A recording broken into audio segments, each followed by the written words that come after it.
Amanda Cadabra and the Flawless Plan by Holly Bell. Read by Holly Bell. Chapter 1.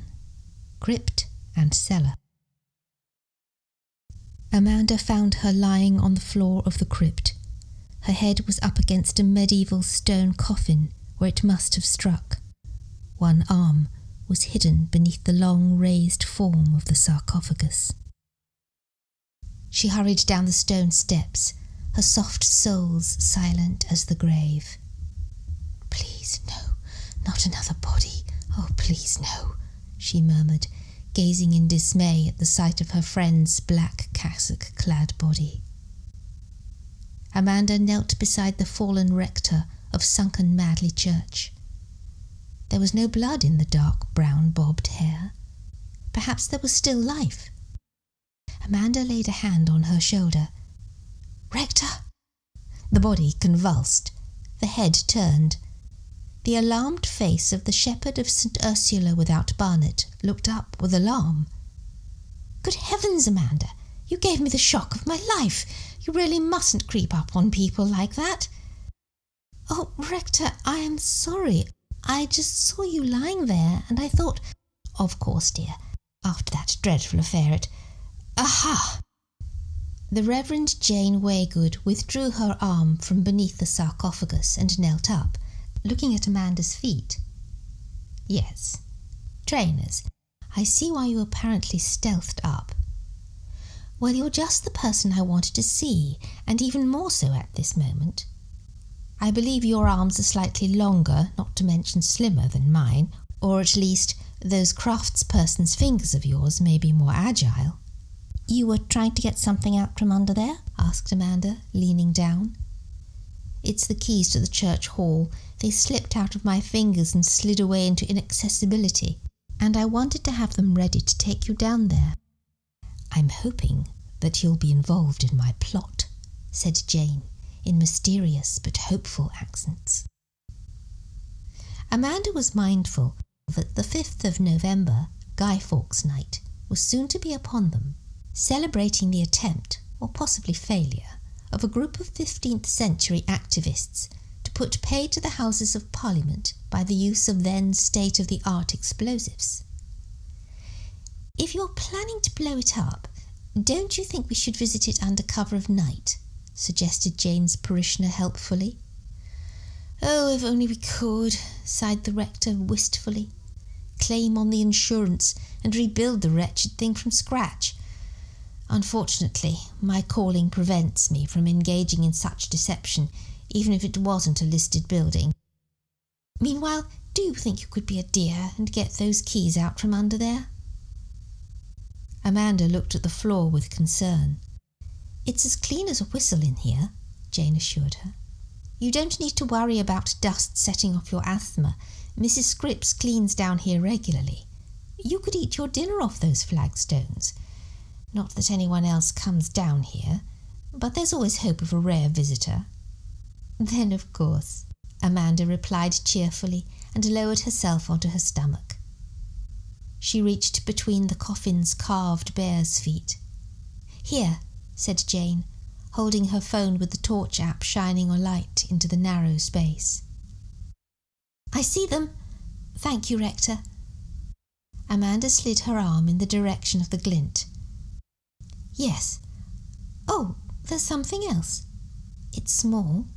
I can reach both. Ah! Got them." Amanda pulled out her arm and stood up. She opened her hand, passed the keys to the rector, and frowned down at the remaining items sitting on her palm. "Bless my soul, it looks like a tiny little gold cup or something. It's quite thick. And look at all of these close-set wavy marks. Do you think it's something to do with the sea?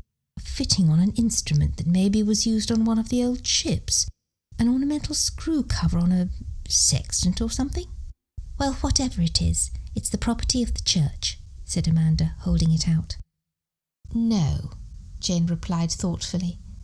No, you keep it. I have a feeling... I think it's an apport." "A what?" An apport. Ask your Aunt Amelia.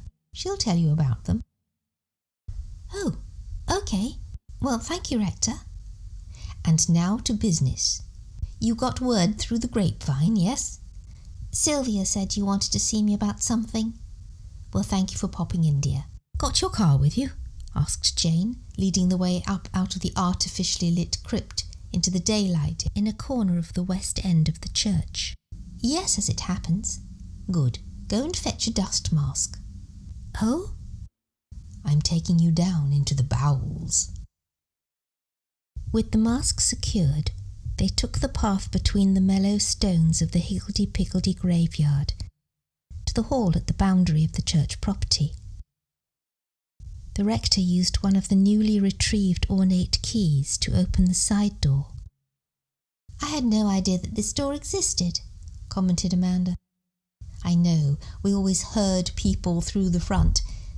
But here we are now. Come inside so I can push the door to and get to this. There, at right angles to it, was another one, also locked. The rector opened it, switched on a light, and led the way down some wooden stairs into the space below. With difficult progress and in insufficient light, they passed between old rolls of carpet and backdrops, cardboard and wooden installations, trunks, suitcases, boxes, crates, a basket of stage swords, a golf bag of spears, and a large vase of Japanese parasols, as well as all manner of paraphernalia that it was hard to identify. It was unexpectedly high-ceilinged for a cellar, and roomier than the hall, because there was no stage or anterooms as there were above. Eventually, they came to an area that was even more challenging to traverse. A group of upright posts of wood were set at intervals, piled around with crates and cases that barred the way. Right, Jane began briskly. Look up there. See those joists? Yes. They're rotten. Not too bad for most of it, but along this section here they're as weak as water. That's why the hall has been closed for as long as it has. It's all a bit unsolid, but here it was dangerous. I see, said Amanda. Well, I've been wanting to repair and reopen this hall for years.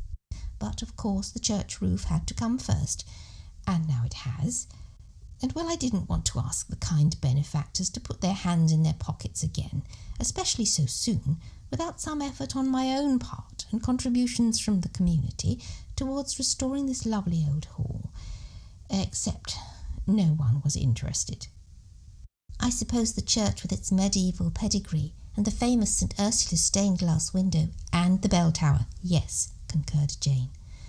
That was comparatively easy to attract donations to. Well, I said, if you want this church to still be here for your enjoyment in 100 years, or even 50, you have to be willing to support it. And so they were. But this hall, you see, it's only late 1800s, or even later, and that's no great shakes, is it? Not really, agreed Amanda. So, what would make people realise the worth of the hall? Using it? Yes, but what's the most exciting thing people can do on a floor? Asked the rector blithely. Amanda was unprepared for the question, and her mind boggled. Dance, uttered Jane enthusiastically. Ah, but no one could dance on a dangerous floor. So I had it repaired. See, these wooden posts are supporting that group of floorboards above, taking over from where the joists are rotten. Amanda squinted into the gloom. I think I need a better light. Let me go up to the car and get a torch. No, you stay there, Jane insisted. I'll get one. The rector hurriedly picked her way across the stored goods and up the stairs. Amanda stood alone in the dusty silence, her breath contained and amplified by her mask. She felt a little dizzy. Her vision fuzzed.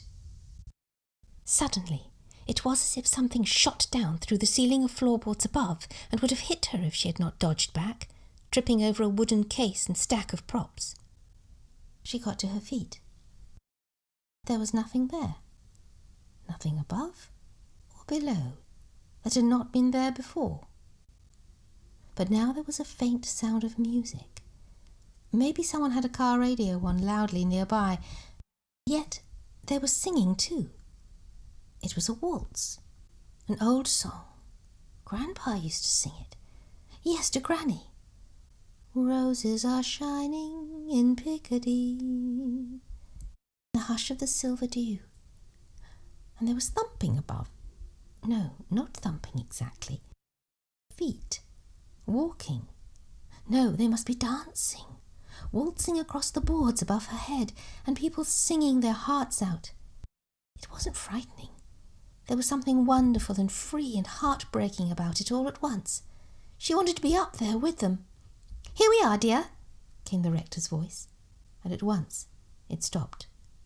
The music, the singing, the waltzing feet, as if it had never been.